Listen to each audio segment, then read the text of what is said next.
তোমরা অনেকেই আছো যারা যোগ বিয়োগ গুণ ভাগ ঠিকমতো করতে পারো না বীজগণিতে। আমি আজকে গুণ করার যে বিষয়টা এই বিষয়টা নিয়ে একটা আলোচনা করব। দেখো গুণ কিভাবে করবা। যখন রাশি আকারে থাকে তখন কিন্তু গুণ করতে তোমাদের একটু সমস্যা হয়। তো এই বিষয়টা আর সমস্যা থাকবে না, আমি আজকে তোমাদেরকে দেখাই। প্রথমে এই প্রথম যে রাশিটা আছে, রাশি বলতে এই যে এখানে যে ব্র্যাকেট না, এই ব্র্যাকেট পর্যন্ত ভেতরে যেটা আছে এটা হলো রাশি বলা হয়।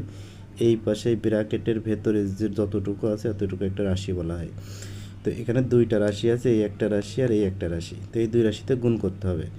তো প্রথমে কি করবা, এই প্রথম যেটা আছে ওইটা দিয়ে দ্বিতীয়টার প্রথমটা গুণ করবা। তো গুণের নিয়ম অবশ্যই আগে তোমরা জানো যে এ এর পাওয়ার ওয়ান এর পাওয়ার ওয়ান, তাহলে এ আর এ গুণ করলে একটা এ নিতে হয় আর এই পাওয়ার যোগ করে দিতে হয়, এক আর এক দুই, এ স্কোয়ার। তাহলে এইটা গুণ করলে হয় এ স্কোয়ার। তাহলে এইটা দিয়ে এটাকে গুণ করা শেষ। এইবার এইটা দিয়ে আবার এটাকে গুণ করতে হবে।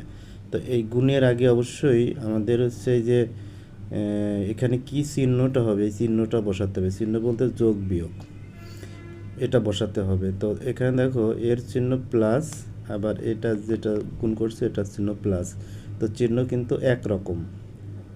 তাহলে একরকম হলে তোমরা কি বসিয়ে দিবা, প্লাস বসিয়ে দিবা। এখন এ আর বি গুণ করলে এ এক জিনিস আর বি আরেকটা জিনিস, মানে এ আর বি তার একরকম না। এই যে এ হচ্ছে একটা অক্ষর আর বি হলো আরেকটা অক্ষর, সুতরাং এই দুটা গুণ হয় না, মানে ওই পাওয়ার যোগ হয় না। এই যেভাবে আছে এভাবে বসে যাবে পাশাপাশি, তাহলে এ বি। তাহলে এইটা দিয়ে আমার এই দুইটাই গুণ করা শেষ।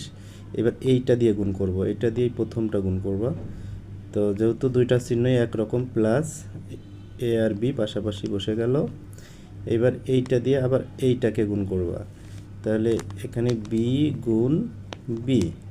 তো যেহেতু এই দুইটা অক্ষর একই রকম, এটাও বি এটাও বি, সুতরাং শুধু পাওয়ারটা যোগ হয়ে যাবে, এর পাওয়ার ওয়ান এর পাওয়ার ওয়ান, তাহলে স্কোয়ার। তাহলে যোগ বি স্কোয়ার। এইবার তোমাদের দেখতে হবে যে এখানে কোনো সদৃশ রাশি আছে কিনা। দেখো এই একটা রাশি এই একটা রাশি, সদৃশ পদ, এটা এই দুইটা কিন্তু একই রকম, সুতরাং এই দুইটা যোগ করা যায়।